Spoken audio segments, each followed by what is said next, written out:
Shalom, que Dieu vous bénisse. Dans l'une de mes interventions, je parlais de la souffrance.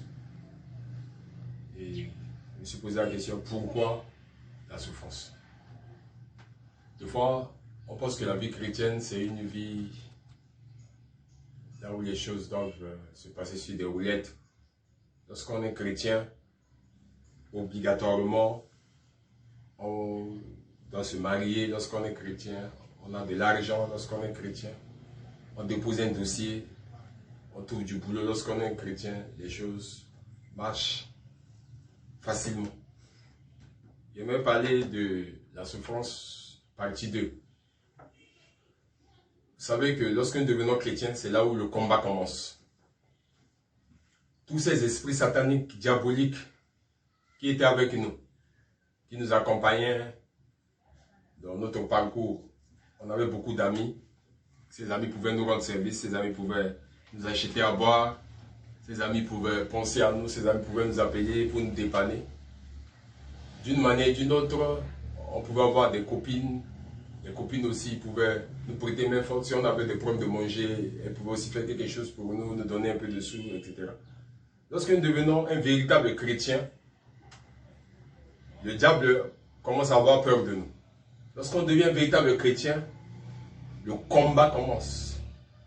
Je voulais dire que le véritable combat commence lorsqu'on s'engage pour devenir un véritable chrétien. Quand on devient un véritable chrétien, le combat va faire rage. C'est pour cela, un véritable chrétien, un véritable croyant doit passer par le baptême de feu. Ici, je parle du baptême de feu, ce sont des souffrances, des moments difficiles. Beaucoup de serviteurs, ils ont traversé des moments difficiles, surtout que s'il y a quelque chose qui est dans la droite ligne de la parole de Dieu et ils refusent sciemment de le faire, Dieu est obligé de les frapper. Je vais parler de William Marion Branham, qui en tant que jeune prédicateur, il avait épaté les gens lors d'une prédication avec les pentecôtistes. Le thème de sa prédication, c'est « Il pleura » et il pleura. Voilà. Il parlait de ce jeune homme riche qui avait refusé la parole de Dieu et qui s'est retrouvé dans les séjours de mort. Et ce jeune homme riche pouvait crier « Papa, papa n'était pas là-bas » et il pleura. « Maman, maman n'est pas dans les séjours de mort » et il pleura. Les fleurs, ces fleurs n'étaient pas là-bas et il pleura. Le luxe, la voiture, les habits, l'argent, le bien-être social et tout. Il n'avait pas retrouvé cela là-bas et il pleura. Pendant que Frère Branham prêchait sur ça, il a commencé à pleurer. Tout le monde pleurait dans la salle. Il y avait une forte onction qui était descendue. Il ne savait pas comment est-ce qu'il a quitté la chair. Alors, dehors, il avait reçu beaucoup d'invitations pour aller apporter la parole de Dieu. Vous savez, notre mission ici sur la terre, c'est connaître Christ et le faire connaître aux autres. Il a reçu beaucoup d'invitations pour aller prêcher la parole, pour aller annoncer la parole de Dieu. Mais à cause de sa femme, plus ou moins pas sa femme, mais à cause de la maman de sa femme, la maman de Hop, va lui dire, gare à toi si tu amènes ma fille dans ces bandes d'exaltés. Au lieu de suivre la voie pourrie par Dieu, il a écouté la voix de sa belle-mère. Il n'était pas parti sur le champ de mission pour apporter la parole de Dieu. Et Dieu a commencé à le frapper. Il a traversé des moments difficiles. Son papa était malade. Sa maman était malade. Sa fille était malade. Son épouse était malade. C'était très compliqué et difficile. C'est pour cela, Frère Branham dit, tu as choisi ce chemin. Le chemin de la parole. Toi qui m'écoutes, si toi aussi tu as choisi ce chemin, il faut savoir que c'est un chemin difficile. Il faut savoir que c'est un chemin périlleux. Il faut savoir que c'est un chemin compliqué. C'est un chemin là où les gens vont se moquer de toi. Surtout nos sœurs qui portent des longues jupes, les gens vont les appeler des démodés. Les gens vont dire qu'elles ne sont pas à la mode. Mais il faut persévérer. Tu as choisi ce chemin difficile. Un chemin compliqué, un chemin périlleux. Mais il faudrait que chacun puisse savoir qu'au bout de ce chemin, il y a une couronne qui va nous attendre. Au bout de ce chemin, c'est la victoire. Au bout de ce chemin, c'est la gloire qui va nous attendre. Alors, il a commencé à prier Dieu. Deux fois, on prie, il n'y a pas de solution, il n'y a pas de réponse. Deux fois, nous disons à Dieu, Seigneur, pardonne-nous, aide-nous, et nous présentons une requête à Dieu, ça n'aboutit pas. Il ne faudrait pas qu'on puisse trembler. Dieu veut à ce que nous puissions traverser la souffrance, afin que ça puisse forger en nous un caractère. La fille du prophète est décédée. Son épouse est décédée. Son papa décédé. Il a traversé des moments extrêmement difficiles. Si toi tu étais à sa place, si moi je devais être à sa place, qu'est-ce que j'allais devenir? Qu'est-ce que toi tu allais devenir? C'est vrai qu'en tant qu'humain, il a cherché à se suicider. Il était monté sur le poteau pour aller attraper le fil du courant, haute tension, afin de mourir. Dieu ne voulait pas qu'il puisse mourir. Dieu voulait qu'il puisse traverser les moments difficiles. Dieu voulait qu'il puisse traverser la souffrance. Dieu voulait qu'il puisse subir la souffrance dans sa chair. C'est comme Job a subi la souffrance dans sa chair. Il a perdu sa femme, ses enfants, ses biens. Il a perdu tout. Mais Job était resté confiant. Job avait une assurance bénie. C'est pour cela que Job pouvait dire, l'Éternel a donné, l'Éternel a repris, que son nom soit glorifié. Job pouvait encore dire, je sais que mon Rédempteur est vivant. J'ai cette faible assurance que je le verrai, même si les vers pouvaient ronger ce corps. Mais néanmoins, je le verrai face à face. Ça, c'est le fait de s'abandonner entièrement entre les mains de Dieu. Dieu donne l'occasion au diable de venir nous persécuter, de toucher notre corps. Mais Dieu ne permettra jamais au diable de toucher notre âme. Notre âme est entre les mains de Dieu. C'est pour dire qu'en tant que chrétien, nous devons traverser des moments difficiles. Mais la victoire est au bout. Aucun croyant, aucun véritable croyant ne peut passer outre les moments difficiles. Cela vient de Dieu. C'est la volonté de Dieu. C'est nécessaire, les moments difficiles. Il faut la souffrance. L'amour est patient. Il est plein de bonté. Cela démontre l'amour de Dieu si on traverse des moments difficiles. Pourquoi? Parce que l'amour est patient.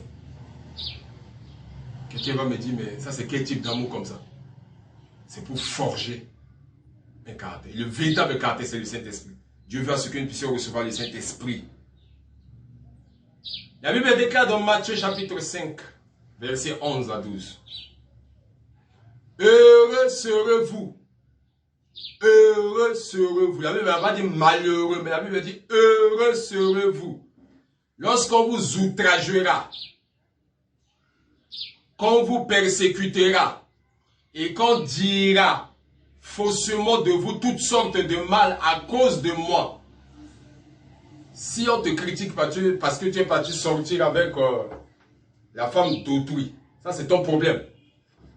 Si les gens t'ont frappé parce que tu es parti sortir avec le mari d'autrui, c'est ton problème. Mais la Bible déclare, heureux serez-vous lorsqu'on vous outragera, qu'on vous persécutera et qu'on dira faussement de vous toutes sortes de mal à cause de moi. Si quelqu'un t'a persécuté à cause de la parole, tu es sur le bon chemin, le droit chemin. Oui, ma soeur, si quelqu'un est en train de te persécuter, de te rendre la vie dure, difficile, parce que tu as pris position pour la parole, tu es sur le droit chemin. Ne t'inquiète pas de ta position. Dieu est avec toi dans cette position. Dieu veut te conforter dans cette position. Parce que ces moments difficiles-là, c'est uniquement pour exploser la gloire de Dieu dans ta vie. Quelqu'un me dira Amen. Réjouissez-vous et soyez dans l'allégresse, parce que votre récompense sera grande dans les cieux. Car c'est ainsi qu'on a persécuté les prophètes qui ont été avant vous. Si on parle mal de vous, ne vous mettez pas dans tous vos états. Si on vous a critiqué, il ne faut pas vous mettre dans tous vos états. Si quelqu'un est en train de vous maltraiter, de vous persécuter, c'est Dieu qui permet à ce que ces choses arrivent. On t'a peut-être renvoyé du travail, c'est Dieu qui a permis que cela puisse arriver. Accroche-toi à la parole. Accroche-toi à Dieu. Accroche-toi davantage. Reste dans cette voie. Ta bénédiction, ça va déborder. Le ciel nuageux et les tempêtes de la vie ne sont pas le signe de la désapprobation de Dieu. C'est pas parce qu'on traverse des moments difficiles, c'est pas parce que depuis 2 ans on est en chômage que Dieu n'est pas avec nous. C'est pas parce que depuis 20 ans on travaille que Dieu est avec nous. C'est pas comme ça. Ce n'est pas comme ça. Je répète, très cher ami, je vous aime bien, je suis obligé de vous dire la vérité. Le ciel nuageux, c'est-à-dire des problèmes qui arrivent, et les tempêtes de la vie ne sont pas les signes de la désapprobation de Dieu. Pas plus que le ciel ensoleillé et les eaux tranquilles ne sont le signe de son amour et de son approbation. C'est pas parce qu'on est en parfaite santé. C'est pas parce qu'on mange bien. C'est pas parce qu'on roule avec une voiture de luxe. C'est pas parce qu'on voyage partout dans le monde que Dieu est avec nous. On peut faire tout cela sans Dieu. Voilà. J'aimerais qu'on puisse connaître et saisir quelle est la volonté de Dieu dans notre vie. Si des difficultés arrivent, si on est à l'hôpital en train de souffrir, si un enfant tombe malade, s'il y a des cas de décès, si on traverse des difficultés, si ça ne va pas, j'aimerais qu'on puisse être bien positionné et savoir que lorsque ça va mal, cela ne veut pas dire que Dieu nous a abandonnés. Lorsque ça va bien, cela veut dire que Dieu est avec nous. Non, ce n'est pas comme ça. Pour tous ceux qui sont des enfants de Dieu, Dieu est toujours avec eux. La Bible est claire et la Bible a déjà tranché. Encore un peu de temps et le monde ne me verra plus, mais vous, vous me verrez. Car je serai avec vous et même en vous jusqu'à la consommation du temps. Donc, Dieu est avec nous. Depuis qu'il est descendu sur la terre, il est resté là. Présentement, il est là sous la forme de son Esprit Saint qui agit dans l'homme. Donc, Dieu est avec nous. Lorsqu'on voyage, on part avec lui. Lorsqu'on mange, on est avec lui. Lorsqu'on dort, il est là. Lorsqu'on se déplace, on se déplace avec lui. Lorsqu'on part au marché, on est avec lui. À l'école, on est avec lui. Mais il permet de fois que les difficultés arrivent. Il veut nous tester, il veut nous éprouver, il veut nous amener à la perfection. Amen. Ce n'est pas dans le bien-aimé qu'il approuve qui que ce soit d'entre nous. Son amour est électif. Il l'avait pour nous avant la fondation du monde. Est-ce qu'il nous aime? Oui, oui, il nous aime. Mais comment le savons-nous? Nous le savons parce qu'il l'a dit. Dieu nous aime. Parce qu'il nous a dit, il dit qu'il nous aime. Et Dieu est amour. Car Dieu a tant aimé le monde qu'il a donné son Fils unique, afin qu'il croit en lui ne périsse pas, mais qu'il ait la vie éternelle. Dieu nous aime. Il nous a aimé le premier. Et son amour est constamment. Son amour est toujours avec nous. Même si on traverse des moments difficiles, son amour est là. Même si ça ne va pas, son amour est là. Parce que Dieu est amour. Nous le savons. Parce qu'il nous a dit et qu'il a manifesté qu'il nous aimait en ce qu'il nous a amené à lui et nous a donné son esprit. Nous plaçons comme fils. Amen. Et comment lui prouver mon amour? En croyant ce qu'il a dit. Et en me conduisant avec joie au milieu des épreuves qu'il permet dans sa sagesse. C'est Dieu qui permet à ce que les épreuves puissent arriver. Je dois prouver à Dieu que je l'aime. Je dois garder mon calme. Je dois être tranquille, même s'il y a des épreuves. Toi qui m'écoutes, ne paniquez pas quand il y a des moments difficiles. Ce n'est qu'un test. Dieu teste toujours ses enfants. Il a toujours fait. Dans le message, la voie pourvue par Dieu, Paragraphe 10. Alors, Dieu a pourvu d'une voie pour nous. J'espère que quelqu'un me dira amen. Dieu aime ses enfants. Il aime son peuple. Il veut les aider.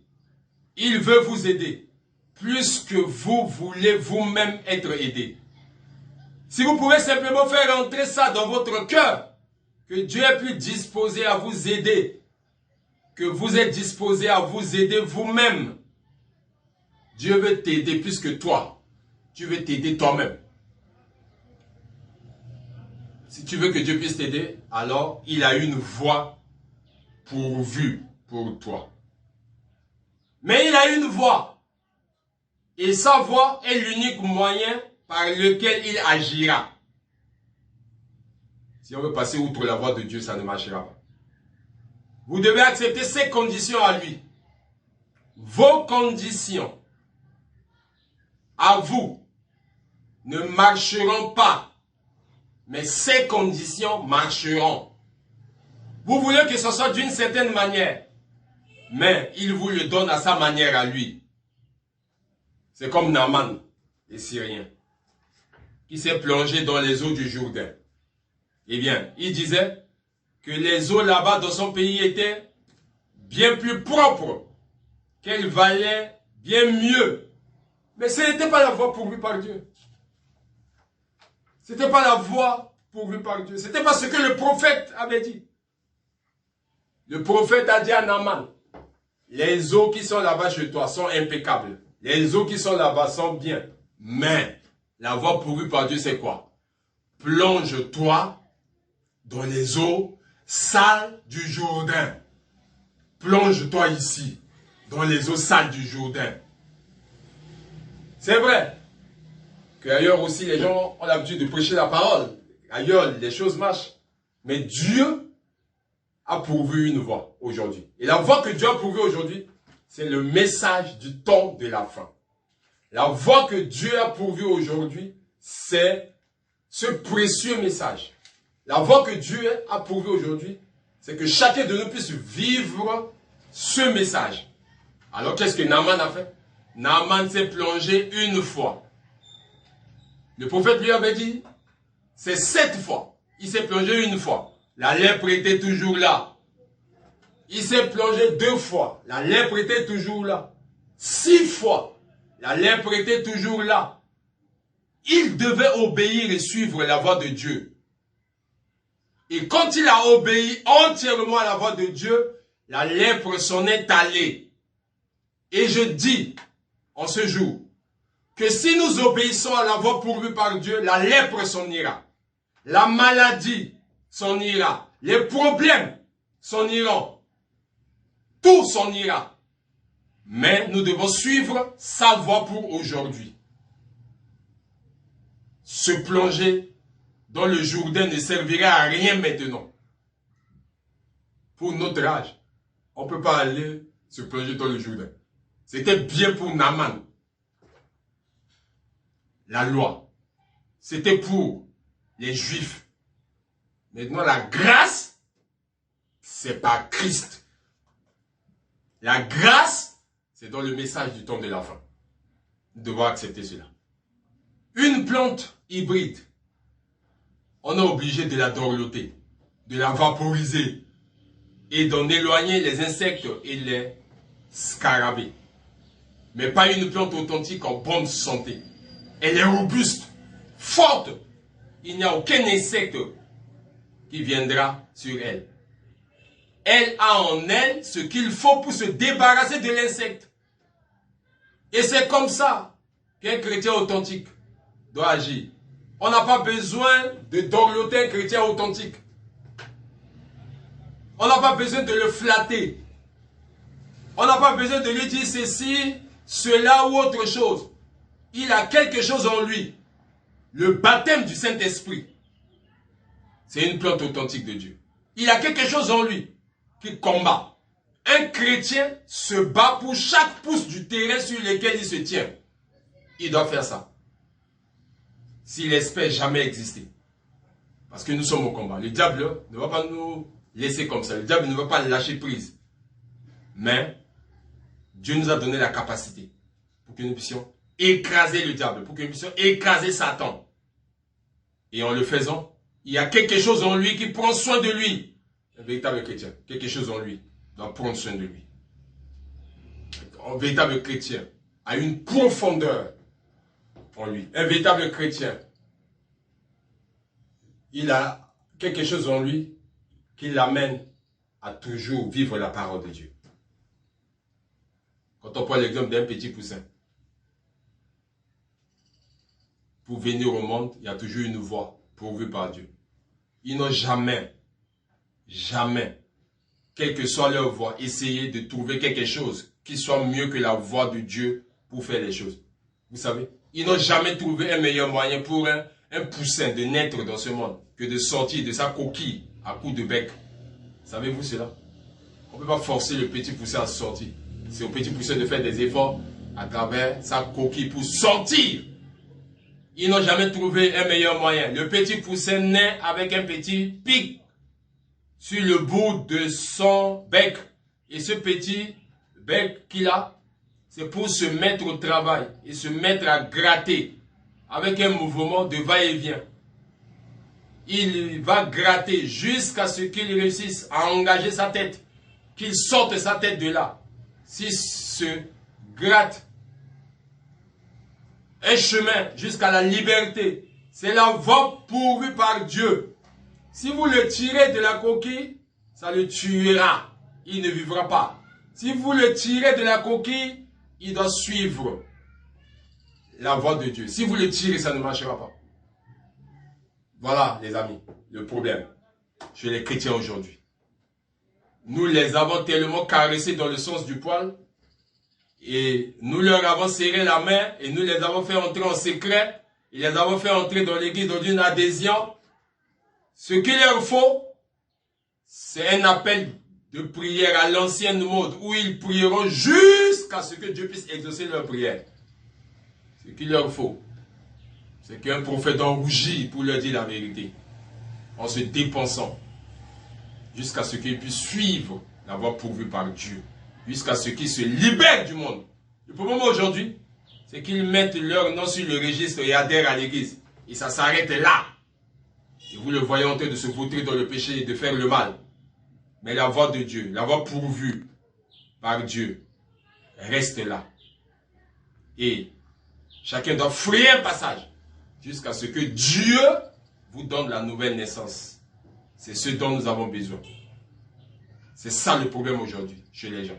La nouvelle naissance. Les gens évitent ça. Les gens n'aiment plus la parole pure sans mélange. Mais nous, nous acceptons cela. Ça va forger en nous un caractère à travers la souffrance. À travers la souffrance. Un véritable chrétien, pour régner, il doit accepter la souffrance. J'espère que ce message t'a fait du bien. Que Dieu vous bénisse tous. Je suis le révérend pasteur Abdon Abel Yabou de Zoé Tabernacle de Bangui. Retrouvez-nous sur la page Facebook Zoé Tabernacle de Bangui. Sur YouTube Zoé Tabernacle de Bangui. Je suis sur le 75 56 38 88. Shalom à l'épouse bien-aimée. Que Dieu te bénisse.